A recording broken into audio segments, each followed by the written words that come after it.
IVM.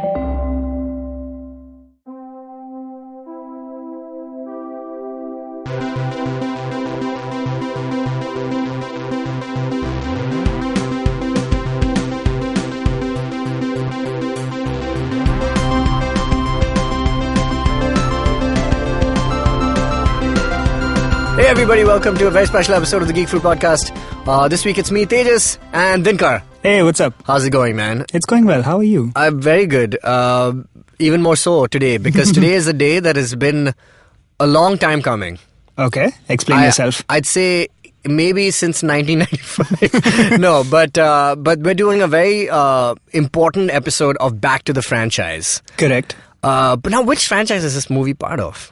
It's like in between. So, in terms of the actual story, it's clearly part of... Well, it's not clearly part This of... is part of a 4-movie franchise. In theory. In theory. But it's really not, And I can it? prove this. Yeah. Because there are direct references in this movie to the previous movies that are in this franchise. Yes, that's not...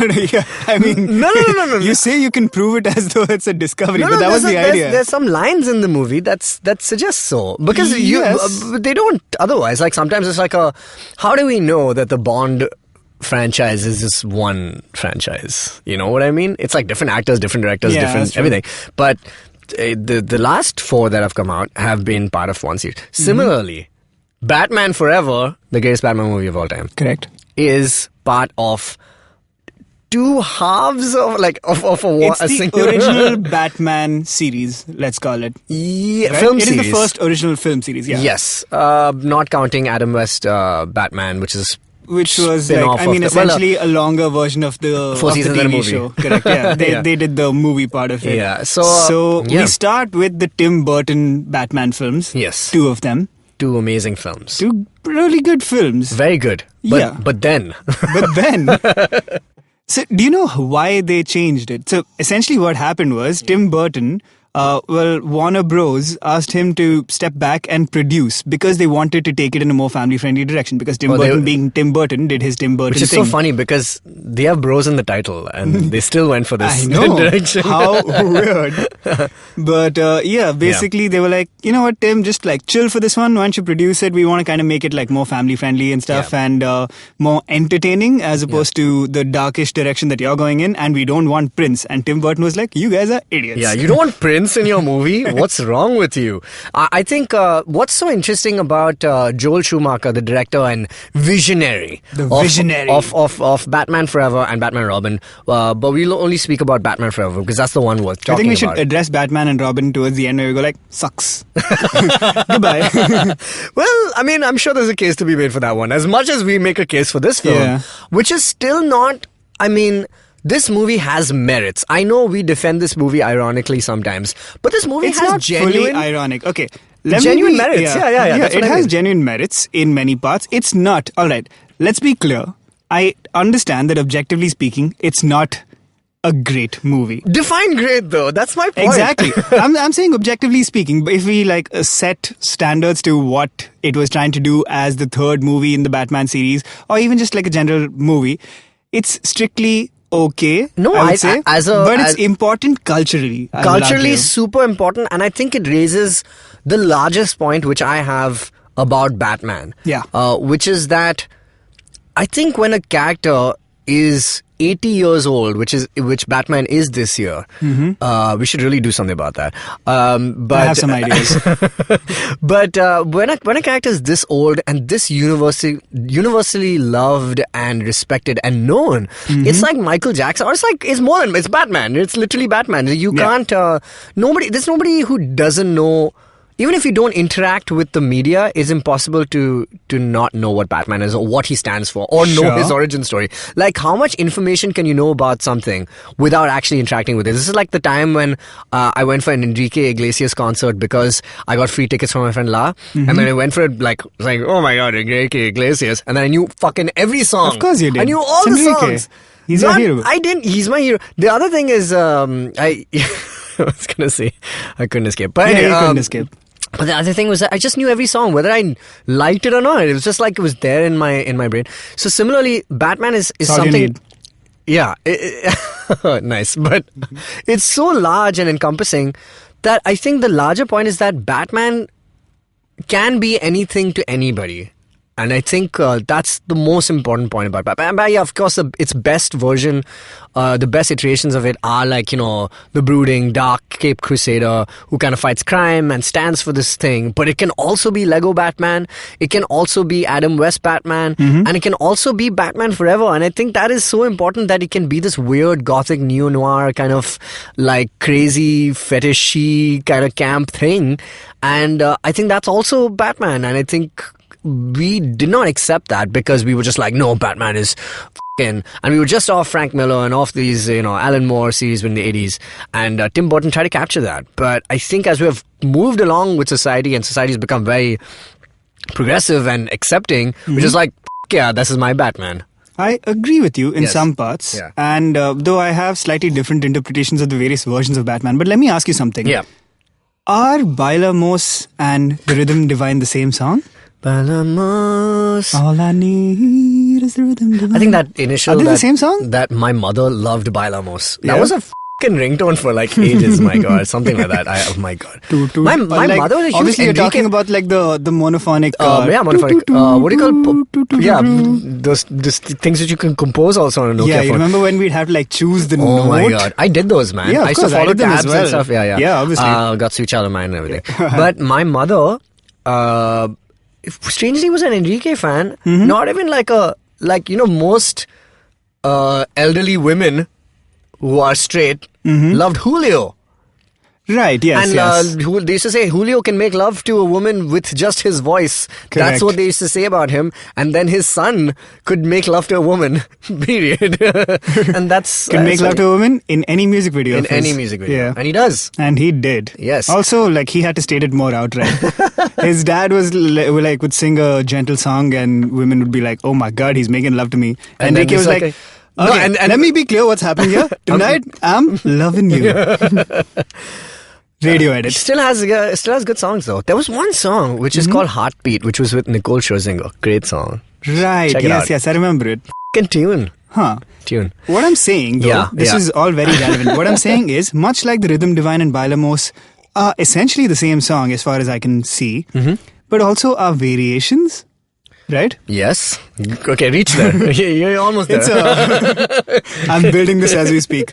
Much in that vein, Batman has some essential themes that always carry over, but there are varied interpretations. So I feel like Tim Burton wasn't necessarily going for... He was doing something wholly unique, I would argue. It's more gothy than like... So Frank Miller did like, say, the gritty version of Batman, right? Adam West had like the outright campy. This is pretty much for kids, but also for ironic people kind of Batman. Yeah. I don't think irony existed back then. It was just like, oh, I don't know, man. I am now firmly of the belief that the Adam West Batman knew what it was doing. I think towards... You remember this one episode where they're on the beach? Or was this the Batman movie? Where he puts on surf shorts on top of the bat outfit. Okay, here's the thing. Bat shark repellent. That has to be a joke. I think when they started off, it was in earnest. But I think they realized... They leaned into the campiness. That, you can't do a dark Batman story with that budget or that approach for television, right? For television audiences. So you have to kind of do what works for you. And it's why all the CW shows are where they are, is because they lean into what works for them. They can't do the level of like cinematic, say, quality, so they go with what works for them. I think Adam West thing, they did that. I think Joel Schumacher, when he came in for Batman Forever, was given this studio objective saying that, hey, we got to sell toys. This is a very popular story now. We got to sell toys. We got to make it more family friendly. And I think he executed it quite well. He did. And I think he didn't just do that. He kind of... I would argue that though he was given essentially a commercial objective, he created a different kind of Batman. He essentially created the mainstream Batman. Man, but do you think, like, when I look at Forever and Robin, for that matter, I think those I see in isolation. I don't think people, like, how people have pulled from different... I don't think anybody, especially Forever, felt like the start of a new franchise for so many reasons. Different director, completely different look and feel. Cast. Different cast. Different Batman, They recast Batman. So Michael Keaton was originally going to come back and do the role. And then he saw... Then he saw what was going to happen. He's like, yeah, I'm good. Yeah, I'm out. No, I'm okay with it. I just think that, so many movies or iterations pull from like their references, whether it's Heat for Dark Knight or like these. I don't think or have gone back to older versions to kind of reimagine. Like so many people like are trying to do the Tim Burton thing now. It's just like, say appreciate what we had in the past and pull from those references. But I still think Batman Forever is its own thing. It's exactly. Like it just exists on its own. It's a completely different version. It's very off its time. It's the most 90s version of Batman that you can do. Even though Tim Burton did his in the 90s as well. It was a 90s MTV Batman. Correct. That's what it was. Yeah. And I love my MTV and I love my Batman. Exactly. And I think I watched all those music videos on MTV. Yeah. I was watching the behind the scenes thing of Batman Forever. I mean, I've seen it countless times, but like the biggest thing that comes out of the inference that you get from watching these entire crew members like Barbara Ling, who did all the production design, and Joel Schumacher, who's this really like crazy guy. He's just like this. It just looks like, if our parents kind of knew about Batman existing, but they were professionals in their fields. Yeah. In art direction, in production design, in costumes, in fittings, everything, makeup and direction and story. And it's like someone asked them to make Batman, and they don't know like about the roots of Batman, what Batman should or could stand for. Yeah. It's just like, hey, this is Batman. Yeah, chalo, hum bhi banate hain Batman. And it's like, what can we do? Big Gothic statues all across Gotham. Yeah. Interesting thing I found out about this movie is that one of the big design choices was that Joel Schumacher was like, everywhere, in every scene, I want masks and I want faces in the artwork and everywhere. Which is interesting, obviously, because Two-Face is one of the characters and the whole thing's about masks and blah, blah, blah. But like now when you watch it, you're just like, this is a choice. This is like a director who's come in saying, I don't know much about Batman, but this is a character called Two-Face. This is a character who wears a mask all the time. Let's put masks everywhere. It's like he came in with a blank template of not the history of Batman, but okay, this is who Batman is. Or just an idea of what art is. Exactly. Yeah? Yeah. And just went with like a Simon Sharma's power of art. This is Bernini. This is Caravaggio. Yeah. Let's put in Gothic statues all over Gotham. Oh my God. Yeah. And we're talking about Batman Forever here. No, but I would not at all be surprised if Barbara Ling comes from a very old school. That's what it felt like. It felt like an old school approach to production design. But did it feel old school to you back then? Because it felt fresh to me. Well, of course, it felt fresh to us because we were also like 6 years old. It's but true. we hadn't experienced much at all. But the other thing is that, of course, it felt fresh comparatively to Tim Burton's Batman, which is this insular kind of Gotham, which feels like it's on a set. Of course, Gotham in this movie also feels like on a set, but for some reason, but in a bigger, grander way. Yes, right? Like very I think grand. the Tim Burton thing, very grand. He was obviously going dark. He was going pretty goth, but in a funny way, like a Jack Nicholson or a Danny DeVito in that movie. So it's a very Tim Burton way of doing it. It's what he was doing with with PV back then, or with Beetlejuice. That's how he got cast. Or like Beetlejuice, all pretty much comedic but dark movies. So, especially in the performances of the villains, you can see that here in the Tim Burton movies. What Joel Schumacher came in and did was like, this is a superhero. We're going to make him serious. We're going to make him super. Yeah, he was f***ing super in that movie. Man, even like, if you just look at like some of the choices with the Batmobile was made to kind of, have this H.R. Giger kind of look, which is this it looks like a an alien, man. Like that's what it looks like, and it looks cool as shit. It's so cool. Arguably one of the cooler like Batmobiles we've seen. Were you around when they brought it down to that mall in Dubai? Yeah, of course. And I think there is one Batmobile still cruising around Dubai. I still think the Tim Burton one or like a replica or something. But man, this flippin' movie. But you see, like that Batmobile, I think is emblematic of what this movie went for. Yeah. It's design. It's big. It's loud. It's pure. weird. It's pure design. Yeah. As opposed to like say the Nolan Batman, where they're like, let's make this minimal. Functional. It's minimal. It's brutish. It's like, all right, it's the Tumbler because it can do all these things. As opposed to this, this is like super you can style see, over like substance. Bruce Wayne walk into a thing and look at a car and go like, I like it. Yeah. That's it. This movie is pure fashion, and there is something amazing about it. And when we watched it when we were kids, I think it's like the Phantom Menace effect. Like, those prequels, we feel like those movies are our own. Yeah. And obviously we love the Dark Knight trilogy and everything that Nolan has done with Batman. But those movies, because, obviously became our Batman. It's like our generation's Batman. And so that's why it's really kind of, we used to defend it a lot. But I still defend it for the merits it has as being a very weird take, and also has a good Batman story somewhere in there. Like, it does. I think one of the other things it does really well is it introduces Robin really well. Yeah. I think they did a good job with the Robin story, even though the movie is already pretty stacked with characters. There's a lot, right? Yeah. And people give Spider-Man 3 shit, but like this movie has way too many characters. It has 2 villains.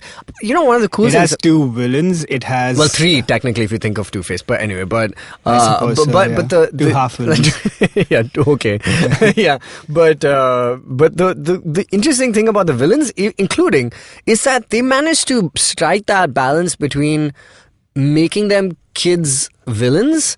So the stakes are not very high. Yeah. But they are cartoonish. They are large, big villains. Yeah. But they're not... They're kind of safe. They're goofy. They're goofy. But in a scary-ish way at points. Especially for kids, I would say. Balance. But also there is some menace there. Like, so Two-Face is purple. Yeah. Right? It's nuts. It's ridiculous. There's no way...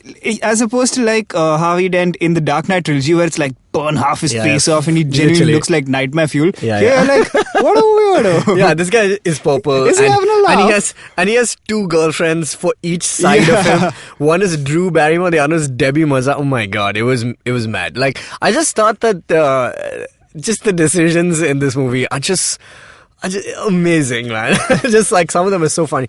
So I don't know if you know about this, or maybe we should take a break. Okay, let's take a break and tell me what I don't know about. Sure. And I was thinking, like, how do we look at this movie? So, like you said, it's stacked, right? Maybe we should go through it character by character, as opposed to running through the story of the movie, which is great because we'll do it from the least effective character to the most. Okay, cool. Okay, all right, done.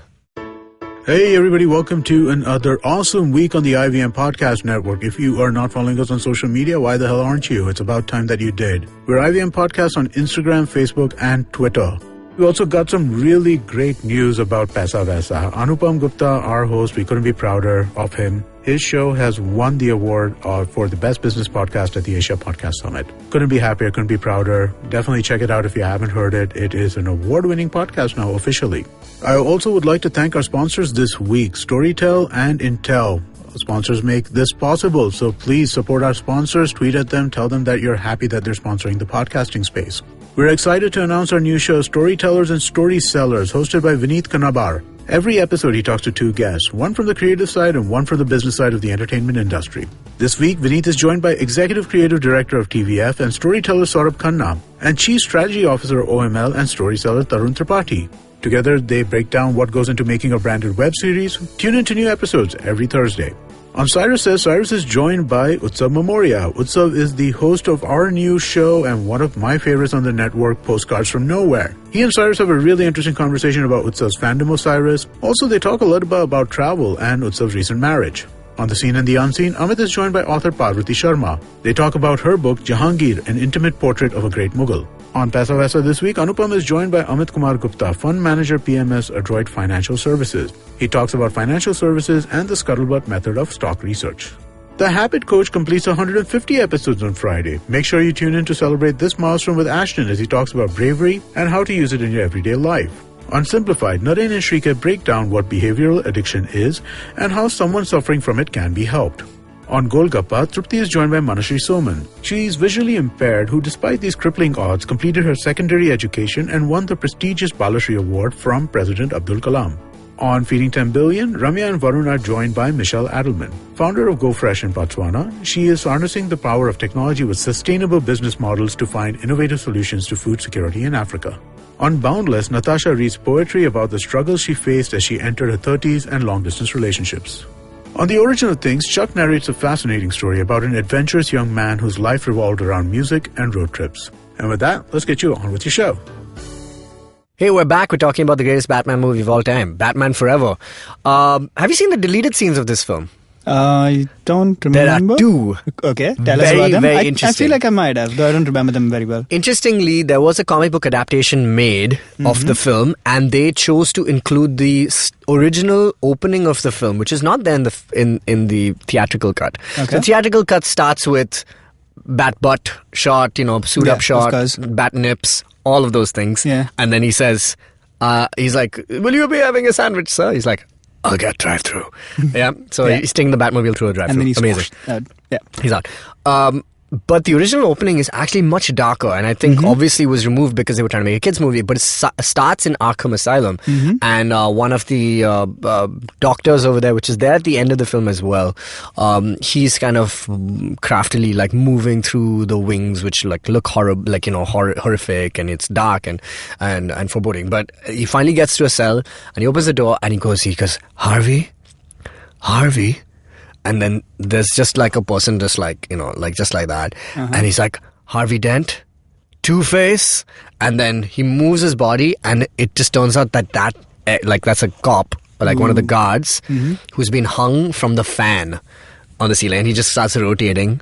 Okay, that's super dark. Yeah. And then he sees a hole in the thing to indicate that Two-Face has escaped. Yes, Tommy Lee Jones climbed up all the way and got out of it. And on the wall, written in the what presumably is the cop's blood, is "The Bat Must Die."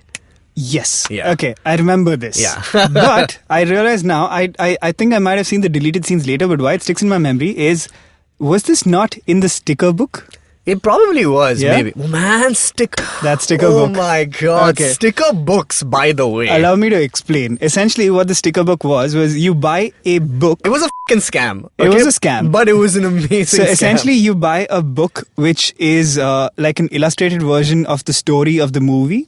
So it'll have like dialogue and little lines from crucial scenes saying like, "And that's when this happens," or like "The bat must die" in quotes, with a blank square next to it. Yeah. And what you're supposed to do after you buy the book is go out and buy packs of random stickers. Yeah. It was like cards, collecting like cards. Essentially, so you keep buying, trump cards. like trump cards or baseball cards, I suppose. Yeah. I believe that's how they work. But yeah, you buy it, you have like 10 stickers in that pack, and you go like, randomized. all right, I have like this scene now, I have this scene now, and I have this And scene you now. gotta catch them all. Yeah, and then you like go to your friends and go like, "Man, I have like 3 of the trade. Enigma I can't scene." believe this is amazing. Yeah. Oh shit, this was there for so many movies back in the day, man. I don't think It was huge. The Batman Forever was the best one. Of course, it was the best one. Yeah.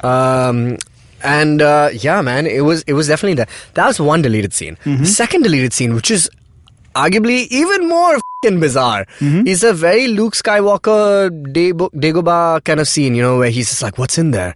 And he's like, "Only what you taken with you." Exact same thing happens, where basically Bruce is in the Batcave with Alfred, and Alfred is just like, "I think it's time you realized that what you were missing in your life," and some shit like that, or whatever he tells him. And he's just like, "Why? What is it?" And he's like, "I keep having these dreams." The whole plot of this film is about Batman having dreams. Actually, it's really current. He has mental health issues, man. And it's really neatly resolved, if not, buried well within the chaos of the Pretty script. simple. Just date a therapist. Which he does so wrong, and so many of things about it. So weird. Yeah. Dr. Chase, is her license should be suspended like I immediately. swear to God, every waking moment of her life in this movie is her trying to fucking bang either Bruce Wayne or Batman. She's like, "I'll take both." Dude, you know what she does? She misuses the bat signal to call him just to fucking flirt with him. And she kind of is wearing this sexy negligee and like takes off her robe, and she's just like, I will say, Nicole Kidman in this movie, so hot. radiant. Super hot. By the way, also my first crush because of this movie. Correct. Anyway, fucking Tom Cruise, you dumbass. Anyway, it was really, really funny. Actually, also because he's Iceman. Anyway, different thing. But, so basically, Alfred says, "You gotta go into this part of the cave and check out what's there." I don't know if you remember the I don't know. iconic shot of this bat kind of coming. Yes, and he keeps of dreaming course. of it, right? So in this Like scene, literally flying right into the camera. I shit you not, he does it. So he goes into this part of the cave, and he's just like looking around. He's like, "My dreams." And Val Kilmer does his best, I suppose. Okay, he's supposed to be a blank canvas, and he does that. He does it really. I love Val Kilmer. He's cool. Let's be clear. He's a very good actor. He's actually a very good actor. In this one, he doesn't have to flex It's much. like Joel told him, like, listen, just don't do anything. Wait, epitomized in this scene. He goes in, the same thing happens. He sees the bat, except the bat reaches him, and the bat is bigger than Bruce Wayne. It's huge. He confronts a giant-sized bat who stands in front of him, and all Bruce Wayne does is he very Shah Rukh Khan-like, or any EDM kind of artist, like raises his hands, yeah, and then it cuts, and then he walks out of that part of the cave, and he goes back to Alfred, and he goes like, "I'm Batman. I'm Batman." And then he walks out. And that's it. That's not there. So it's just him like confronting it's his... Bruce Wayne f***ing nuts. And he's talking to giant bats. So you're telling me that Alfred and a random bat were able to help... in cahoots. Yeah, but they helped him confront his mental trauma as opposed to the trained psychiatrist who's just trying to bang him. Alfred is the MVP, first of all, of the series. But anyway, Michael Gough, amazing. Who's the only Alfred who was in all 4 movies? I guess so, yeah. Yeah, is he the only cast member who's in all 4 movies? Yes, he's the C-3PO of this movie. Oh my god, yeah. Okay, anyway. So these are the 2 deleted scenes. So he's in I don't remember the second one, but that first one now I remember distinctly. And they're both pretty great scenes, but clearly taken out because they were too dark, right? They were too... Yeah, this... bat is enormous, and it's actually really well done. Like it looks scary and it looks weird and it's great, and you can understand, but it gives you more understanding. I think there's release the Schumacher cut, if you will, but there is a movie in there about Bruce's mental health. Yeah, that's kind of the main theme. So we said we're going to discuss this through characters. Characters, sure. Let's start from the weakest to the best. Who is the weakest? Would you say? I'd say Commissioner Gordon is always the weakest in these 4 movies. Because he doesn't have anything to do. He doesn't do anything. He's just like, let me use the bat phone. Exactly. This is Commissioner Gordon at his literally call up Batman to say this is what's happening. Yeah. So let's start with Chase Meridian. Dr. Chase. Pretty much trying to bone all the time. That is clear throughout. But she, at least story-wise, she has an important function in the sense that she's asking Batman to confront his childhood, essentially, right? She looks at the guy and I think it's almost like a Harley Quinn Joker relationship where this right? is true. Isn't it? Yeah, so true. So she's his Harley Quinn where she goes like, this man is crazy and I'm into it. I'm into it. Exactly, right? There's a scene where at the scene on top of the near the bat signal, she's just like, I can't just keep going back to psychoses. Like that's not all I'm made of. I have to it's like she's basically saying I got needs, whatever. Yeah. But I think her best scenes are probably the ones where Bruce Wayne equally wants to bone her because he basically takes a Rorschach ink blot test or some shit like that to her or whatever. He meets her in her apartment where first of all he thinks she's getting mugged and then he kicks the entire wooden door down. That mahogany ass thick door. He's Batman. Yeah. Okay, and he comes in. I'm Batman. Yeah. It's true. He kicks the door down and she's just like boxing. Still looks hot. Amazing. Anyway, she basically says that I have this Malaysian dream warden. It's like this little dream catcher doll, and she says that this is what prevents me from having like nightmares and stuff like that. It's like maybe you need it. I think that's like a very crucial. Like it's actually a good MacGuffin of the film. It's not really a MacGuffin, but it's like a cool object in the film because towards the end, once he's seemingly cured, and this is a spoiler by the way, mental health is never cured. Okay, it's only dealt with. But but in spoiler this movie, spoiler for life, yeah.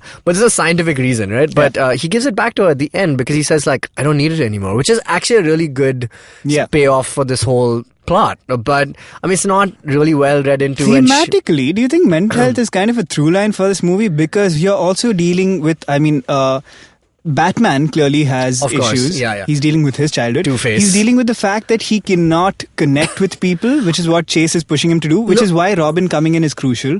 Important. I think the other thing is that what this movie does as an interesting take, obviously he knows his parents were murdered, but the haunting part of that memory appears to him only in dreams. And it only appears when he sleeps. That's why he can't sleep, or when he looks at a photograph, he starts having visions and stuff, which is interesting. It's not something that is constantly plaguing him. But like, he's like awake, he's like, okay, I'm Batman now, or I'm Bruce Wayne. And obviously I'm plagued by it, but like, when he has these dreams is when he's most kind of, and that's really what... He's repressing. He's repressing and stuff. It's coming out very cool, interesting thing that was not done. I think the first two movies did not really... Well, the first movie does kind of talk about, Jack Napier killing off, the Joker's character is essentially the guy who kills off the Waynes. But they don't talk about it post that. In Batman Returns, they hardly address it. It's more like Oswald's movie. Yeah. But in this one, it's really about Bruce Wayne and this thing and how he wants to find love in his therapist. Oh my god, that's weird. And his Totally ward. Weird. And his ward. Of course. He created a Bat family, essentially. A Bat fam. The starting of the Bat family that he nailed towards the end. Yeah. In Batman and Robin. And Lego Batman. And Lego Batman, I suppose. Technically, so Chase, weakest character, even though she is important in a way. This is some dumb shit, but what the hell is she doing on a crime scene? In the beginning of the movie, she's just like there. She's just like, oh yeah, this Dr. Chase. She's analyzing the psyche of like Two-Face. Exactly. It's like, okay, can you just do that? Yeah, when you hear that, you're like, what? Why would you bring her on? And then Nicole Kidman walks in and you're like, I get it. Yeah. Cool. And I'm also just like, okay, how about I catch this guy first? and then we can do the analysis. And then she calls him later on, and I was just watching the scene. So funny. She's like, I noticed something that day at the bank robbery.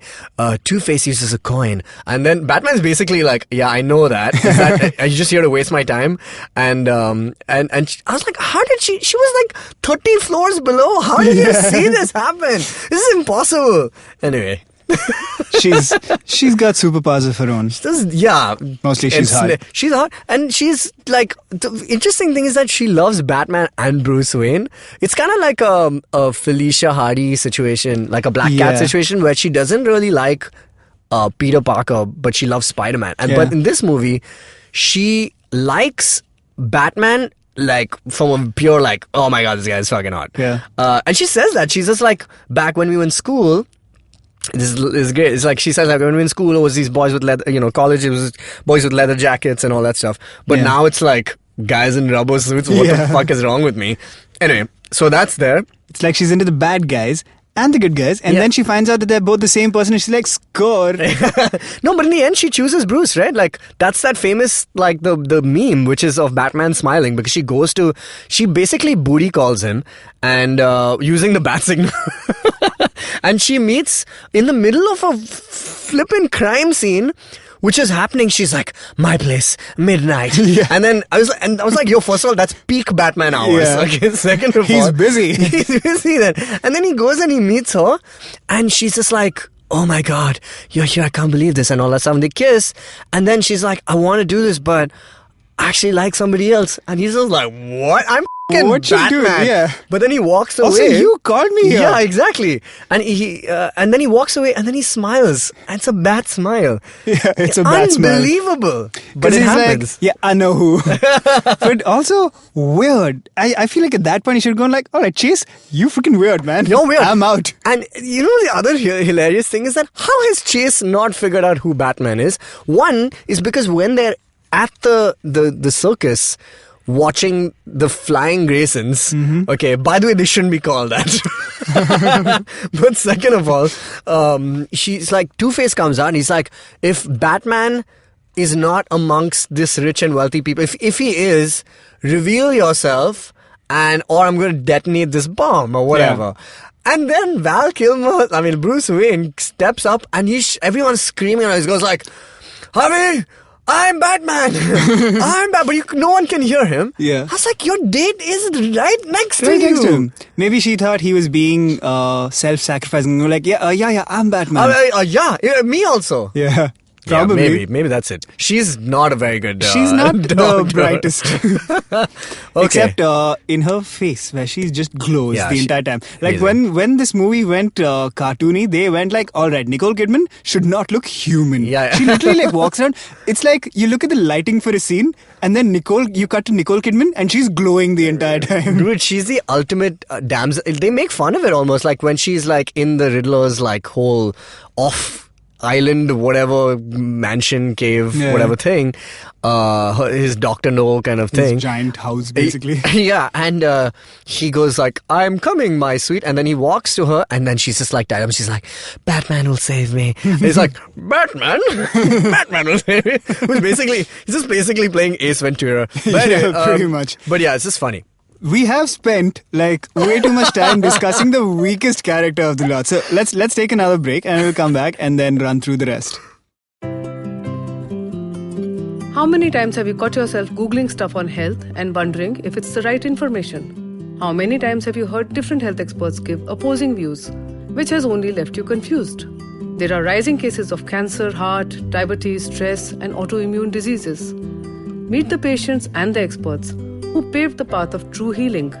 Join me, Rachna Chachi, cancer nutrition coach and nutritional therapist on Heal and Hearty. I take you through my own journey of recovery from an incurable disease and the journey of so many others who healed only via nutrition and holistic healing. Find the answers you seek for what's good for your health and what's good for your soul. You can listen to us on the IVM Podcast app or ivmpodcast.com. Don't forget your date with good health. All right, we're back. Tejas, let's cut to the chase. Okay. Nice. No, we should not. We spoke enough about Chase. We're cutting Meridian. Chase out now. Next weakest character, you think? Difficult. Tough I want to one, say Batman. I'd say Batman is one of the weaker characters. I'd say Bruce Wayne is more. That's because in this movie, he's in a bit of he's suffering from Harry Potter syndrome where stuff happens around him. Yeah, and he doesn't have much to do. Well, technically, if this is the third movie in his franchise, his alter ego has a pretty good part. I'll say Bruce Wayne is up there in this film. But Batman is just being Batman. He's kicking ass, taking names. Yeah. He does like nothing. Like you would think something crucial like Batman and Robin coming together. He's just like, oh, okay, I guess we're partners now. Yeah, because important looking handshake. All the compelling scenes are with Bruce Wayne, not with Batman. Batman doesn't have any like moments where he's really kind of, he's just, obviously it's all about the action for Batman, because that's why they couldn't do many dialogue scenes with him just being Batman, because that's for the kids. They want to see Batman fight. I think his best scene is probably at the end when he's just like, I have a riddle for you. I see without seeing. In darkness, I am as... What... in darkness to what me... am I? And then he goes like, why you're as blind as a bat. No, he says, in darkness to me is as clear as daylight. Yeah. What am I? And then he's just like, you're blind as a bat. Yeah. And he's like, exactly. And then he throws that f***ing sick batarang. The coolest batarang. And 1 second. Probably not very functional again. You should have opened with throwing the batarang at that thing. Yeah. You don't do it like at the end. Yeah, when you're almost like about to lose, essentially. By the way, that scene, interestingly, almost the same as the Joker scene in Batman, the Dark Knight, where he has to pick between the two boats. Right. And this one he has to pick between Chase Meridian and Robin. Yeah. And Robin got himself in trouble. Yeah, interesting. So one job you had, but anyway, it happens. I would say another weak character relatively is Dick Grayson. So Dick Grayson's character is weak. This is also his origin story. It is, so obviously he has to deal with that. The other thing is that behind the scenes and, the making of, they said that they needed Dick Grayson to be a teen heartthrob and like make him sick, like cool, kind of make him wear leather jackets. You see how he's almost like a caricature of that? He's just like, I'm an angry teen. Yeah. And he's like, when he goes to fight those guys, he's just like, oh, who are you? And he's like, I'm Batman. And then everyone starts laughing. I was just like, yeah, that's such a dumb You answer. look like an idiot. Yeah. Stupid. He's Robin. But his best scene though. His best scene, tell me. Okay, really his best scene is probably... when he's goofing around in the manor? I like that scene. Oh, no, I was going to say well, depends on how you look at it. Yeah. Ironically speaking, his best scene is the ninja drying his clothes. Yeah, best scene. But arguably his best scene could be, I don't know, man. Maybe when he basically tells Bruce, he's like, I just saved your life, man. Yeah. He's like, screw you. I just saved your life. When he actually saves his life. Yeah. And Batman is not giving him any bhav. I'm just like, well, yeah, he did save your life. Yeah. Yeah, that's probably he didn't have to meet him. Yeah, I suppose like story-wise, that's an important scene for him. Yeah, and he proves his mettle. Like he said, yeah, I can do all this shit. Remind me, except Save Your Parents. Did he sew his own costume in this one? No. Or did Alfred do it for him? Alfred is like... Alfred just picked his costume, right? He was like, okay, this is what you're going to wear. So Alfred basically preserves his costume from the Flying Graysons and gives it to him. Gritties it up. So he wears that when he first saves Batman, but when at the end, when it's like all about the new suits and shit, he makes this really kinky, this rubber latex. Alfred is like doing some crazy shit. Alfred's into some weird shit. I took the liberty of making it, sir. And that's what he says. He and literally then says that. Dick Grayson looks and goes like, dude, you're into some fucked up shit. So at this point, Chase is like, oh my god, that's so hard. Some weird shit happening. Anyway, so that's Dick Grayson. So 3 characters now. Next. Two-Face.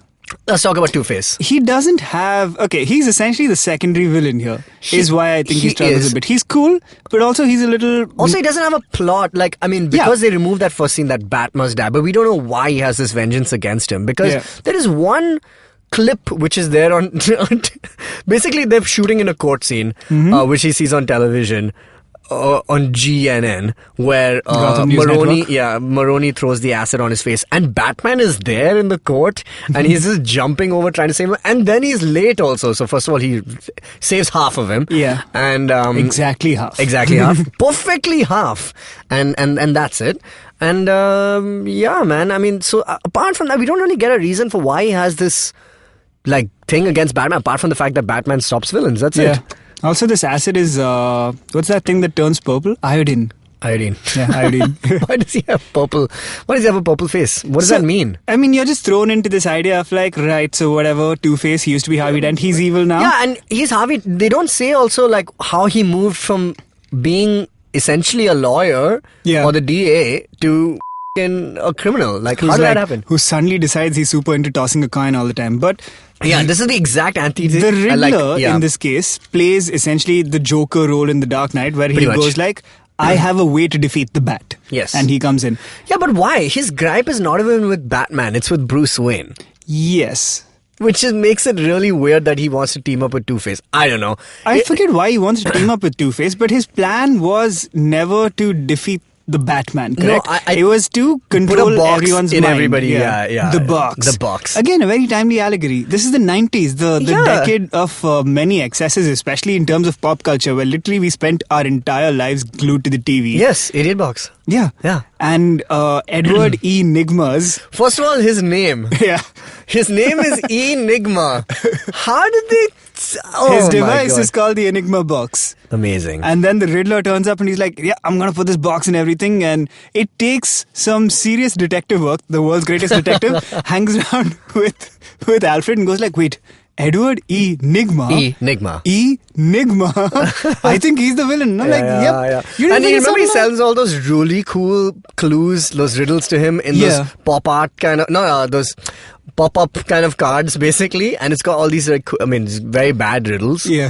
One is from 1984. I don't know. It's my face has 1 to 12, but you won't find 13 or whatever. It's a clock. But it's like a doomsday clock. Yeah. But so those I know why I had to answer the riddle, but I was just you don't even. It's those are cool, but it's just his gripe is Bruce Wayne, but he takes on the Bat anyway. So Two-Face's character is fun to watch. Tommy Lee Jones just ham it up. Essentially crazy. Everyone is hamming, but Tommy Lee Jones is it was weird to see this guy, an Oscar award winning actor in this film, do this thing, and apparently he had a really terrible time. He told Jim Carrey, I hate you, because he was just so annoying on set. They had a big thing. I can see Jim Carrey being annoying. Well, not Jared Leto annoying, but this is just him being crazy, you know? Yeah. And so I think Two-Face is fine. It's got no point. The only person who has real beef with Two-Face is Robin, because he killed his parents. So that makes sense for him to exist, but why Two-Face hates Batman is weird. And then Robin says, it's weird because Batman says, just a nice scene actually between Bruce Wayne and Dick Grayson, where he says okay, cool, so you're gonna kill Two-Face, fine, you do that. Then you wake up one day and you'll see another face and another face and another face and another face until you realize that you forgot why you're doing this in the first place. That's a really good scene, and I was cool. And then he kills Two-Face. I was what? What the? heard that entire speech and went like, okay, boomer. Exactly. No, he doesn't. Robin doesn't get to kill him. You know what he does? At the end, he takes all these coins and throws it in the air, and Two-Face is trying to find out which was his coin. Yeah. And he falls to his death. It's just Right, like I Batman. forgot that. Batman's like, I didn't kill him. I don't kill people. I don't kill people. I This just is threw the him loophole. off. The loophole. The Batman loophole. Yeah, the Batman loophole. So I didn't kill him. He killed himself. Batman doesn't kill people. Guns kills people. Anyway, yeah. So that was a little weird. So Two-Facer, but the Riddler, who is arguably up there with Bruce Wayne as the most compelling character in this film. Iconic, yes. Iconic, of Compelling in, I mean, it's totally over the top. Is Jim of course. Carrey at his Jim Carreyest? Even more, well, other than maybe say an Ace Ventura No, or yeah, a Mask. this is up there. This is him. Yeah, this is Jim Carrey This is being like peak. peak Jim Carrey. Yeah. He's wearing a green suit with question marks. Yeah. And red hair. Red hair and that The mask. reddest. Oh my god. That mask, yeah. That mask. And you know the interesting thing about it is like why the Riddler still works is because of course this is Jim Carrey's take on it. This is fine. Yeah. But at least it has an arc because in the beginning he's an employee. He's the key villain here. Yeah, he's like a jilted employee at Wayne Enterprises, and who Bruce has an won't- idea that he thinks can change the world, and Bruce Wayne just goes like, nope. No, It's it's not a too good much. idea. He says it's too much mind manipulation, which is what it is. Yeah. It dismisses him, and because of that, he's just like, you know what, this guy, and let me become the Riddler. Then he overdoses on the box. Yeah, Right? and And he that's overdoses how he on becomes his, the Riddler. Yeah. So he's actually a brilliant mind working for Wayne Enterprises who just like gets juiced up too much in the box and now he's nuts and he wants to control the entirety of Actually, Gotham. fine. Actually, it's a cool idea for the Riddler. Why the Riddler is so smart in this movie is because he takes everybody else's personal information. So he Yeah. knows the answers to every question, which is what is a good way to establish the Riddler being so smart. Yeah. Yeah, I think that was cool. And a very villainous thing to do. Exactly what Batman does in the Nolan trilogy. Which is true. He goes like, I should put a box. He's like, Except everyone already has the box. I want to know what everyone's up to all the time. It's the only way. And even like Fox is just like, yo, that shit's This is weird, man. He's like, oh, don't worry, I fixed it. If you want to shut down, you type in your name. Oh my god. Do you think The Dark Knight is the exact opposite of Batman Forever? Could be. Very Right? well could be. Yeah. Interesting. But you know what was really good about this? Like, the fact that the Riddler finds out that Bruce Wayne is Batman because he Yeah. tricks him into doing it is really cool. And because of that, they trash the Batcave, which is like a great scene. Which man. is such a great yeah, scene. Yeah. I They love literally like they're having the time of their lives. yeah, Jim yeah. Carrey's like jumping off the walls. He's pretty just much. he's just going for it. He's just high. It's amazing. Yeah. So that was really cool, but that leads to the penultimate scene, which is where the Batcave is in ruins. Except, why? Of course, Alfred's like, except for the prototype suit, but you've never tested it. He's like, well, it's I a guess movie I gotta see it ending. now. We Yeah. got a movie ending to make. Yeah. So yeah, he makes that ultimate suit. He's got this. He's got the bat wing. He's got a bat boat. Yeah. Which again, this fucking idiot just ruins. Why are you giving this kid expensive, difficult machinery to operate? Yeah. And also, what was your He plan? can So like the two of them take the wing and the boat respectively. He can do flips. Yeah, That's it. pretty- He's not smart He's a like gymnast. you. He's literally an He's athlete. a gymnast's apprentice. He's the apprentice. He's who- Flying Grayson Jr. Yeah. He's the youngest anyway. Okay. So are we saying that him and Bruce Wayne are the most compelling characters? Okay, now though? let's The get to Riddler Bruce and Bruce Wayne. Let's get to Bruce Wayne. Yeah. Right? Bruce Wayne has the most interesting parts, obviously, because of his whole history and blah, blah, blah. It's Bruce Wayne. But the nice part about it is that at the end of the film, because the Riddler has done this thing where he's sucked out all the information from everybody and it's gone into his brain, and now he's like, too many questions. Actually, it's a good arc. Right? He's like, Yeah. when he presents his idea first to Bruce in the thing, he's just like, there are too many questions involved. And because of Yeah. that too many questions kind of thing just keeps going on. And at the end, he's just like, too many questions. And then Batman looks at him and says that, it's not, now I realize that Batman is not something I have to be, it's something I choose to be. Yeah. And his psychoses, or like, basically his problems, his mental, these dreams have been transferred to the Riddler now. Yeah. And now the Riddler sees his worst fear. Yeah. And Batman is free. I was like, wow, that's an interesting, that's cool. It's a cool way to do it, yeah. He basically takes his trauma away from him. And puts it onto the Riddler. Wow, that's mad. That's some mad shit.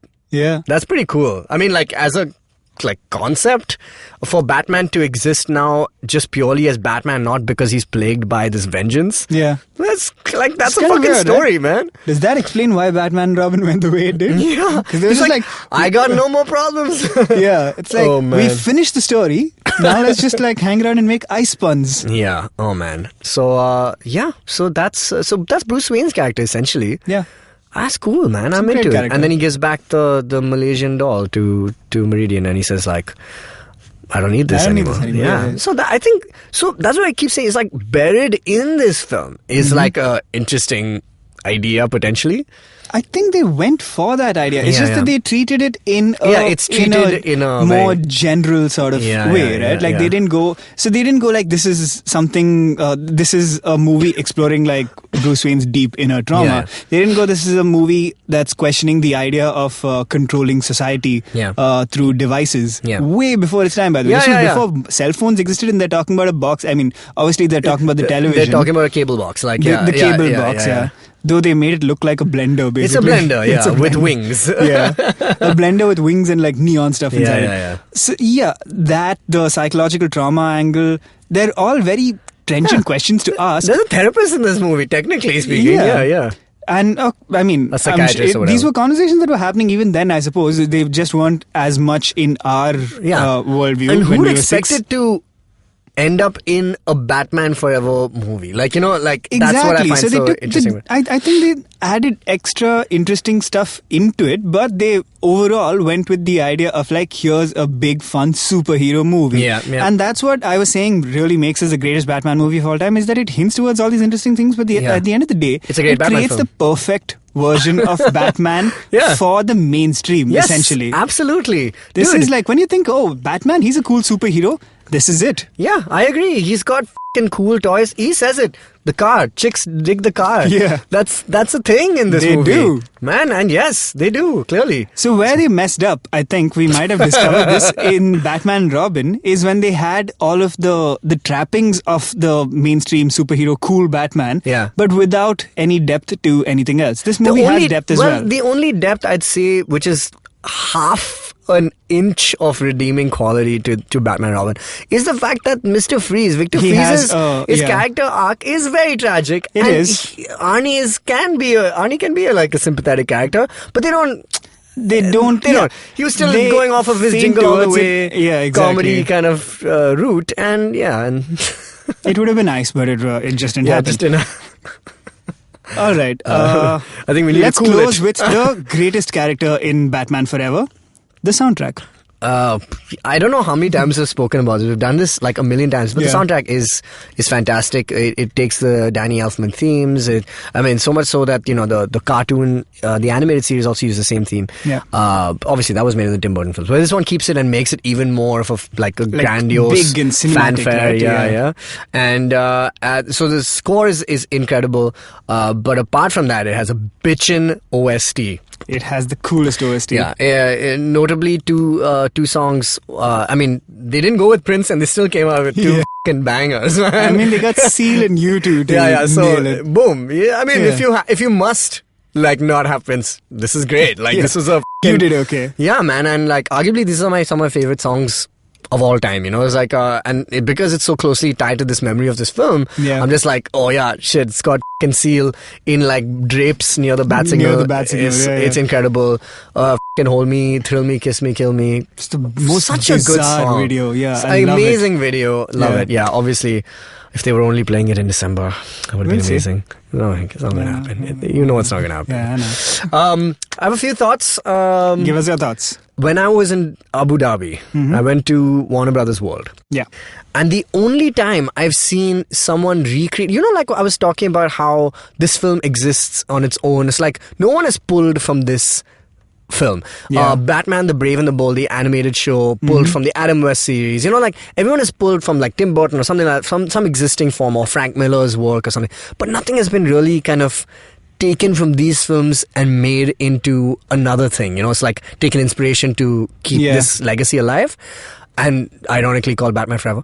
But the one thing I did see was in Warner Brothers World in Abu Dhabi, They have different worlds. They have like a Bedrock. They have like a Looney Tunes thing. They have Metropolis. And they have Gotham. And the Gotham in that world that they create in that little indoor theme park, is modeled very, very on the closely. Batman Forever one, yes. Right? They know their market. It's amazing. Yeah. It was dead on. In fact, how I confirmed this was that there's a ride called the Riddler's Revenge or something like that. And it's basically like, it's just like a little, it's a circular disc that kind of keeps rotating, it's only on one track, goes up and down like and oscillates, but it goes right to the edge. Thing. Yeah, but it's not swingy. It just kind of moves, but it also rotates at the same. Okay. It's not as threatening as it looks, but it is great fun and it's awesome. But the cool thing about it is that in the interior, it's got all these lights. And it's projecting question marks like the ending of Batman Forever where he's in that little thing and all those green, question marks are just rotating. And I was looking at that, I was like, yo, nice. That shit is awesome. That's really, really cool. So that was the only time I actually saw something that reflected this, the production design of this, of these films. So that was really, really cool. If anything, I would say this movie was defined not by people taking from it, but consciously like dissing it, like going in the other direction, because that's what the Nolan Batman was in a lot of ways. They were like, let's take everything from Batman together and do it gritty. Yes. I think, they did the whole, like a war on terror Batman. Yeah. That's the approach they took to, it's like terrorism, but in a superhero context. I don't know if they ever will. We'll see, I suppose, because, I mean, we're now reaching the a point in time where the 90s are becoming, like they're coming back, right? So, like, what the 80s were for the past, like, say, 6-7 years, the 90s have now become. So maybe we'll reach some Marvel point or something, But I feel like this one might just be slept on. I'm okay with it. I'm okay with it. It's a unique This one's for film. us. It really is, man. And its legacy has been kept alive from all the shop signs that we've seen use the Batman Forever font. Correct, of course. It's just countless. In fact, from where we're recording this podcast, there's a shop right opposite this place, which is a jewelry shop, I think. With the Batman Forever and has the font. Batman Forever font. That font has existed, I don't know how, in its own continuum. Yeah. It's prevalent like everywhere through Bombay. I don't know why. That, Comic Sans and Papyrus. And Papyrus. Just By the three way, fonts that you'll find everywhere. I just saw. And that font that is Hindi-ish because it just like puts a line on top of every letter. Yep. Those four fonts. Very famous. I just saw Papyrus again. We were rewatching Prince of Persia with Jake Gyllenhaal. All the subtitles in that? No Papyrus. way. Yep. Really? Yep. Because it's set in the Terrible Middle font East. for subtitles, of course, yeah. No, not subtitles. Like, information titles, which place they're in and all that stuff. Like we cared. But yeah. Persia. Yes, it's in the title. No, but yeah. But this Batman Forever font though. So good. Good font. Great. All right. So I think that's essentially our episode here. Yeah, that's our episode for now. It's not close to all of our thoughts on Batman Forever. I can go on. Maybe we should come back and address Batman and Robin at a later date. We must. Perhaps next year. We must. Yes, we must. Shall. We do have the event BatFan Forever happening on the 23rd, Saturday at the Cuckoo Club in Bombay. It's like a very short and sweet event where we're doing a bunch of things. What all are we doing, Dinkar?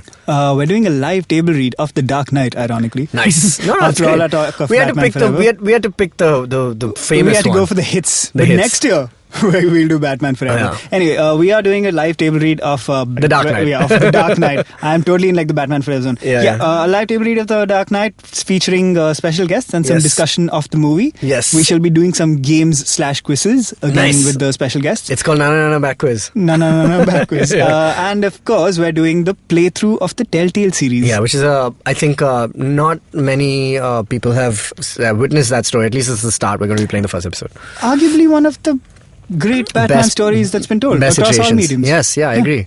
From Telltale, sick. Anyway. So that's our event. It's happening on the 23rd. Please pick up your tickets on Insider. And see you there, you nerds. See you there.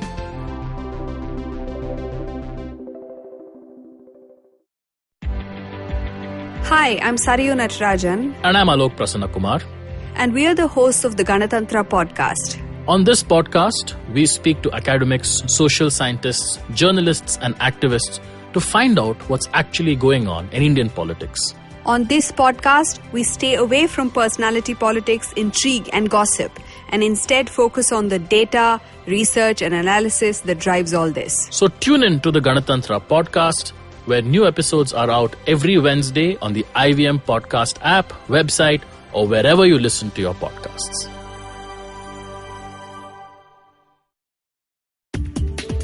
The modern world is obsessed with food and agriculture.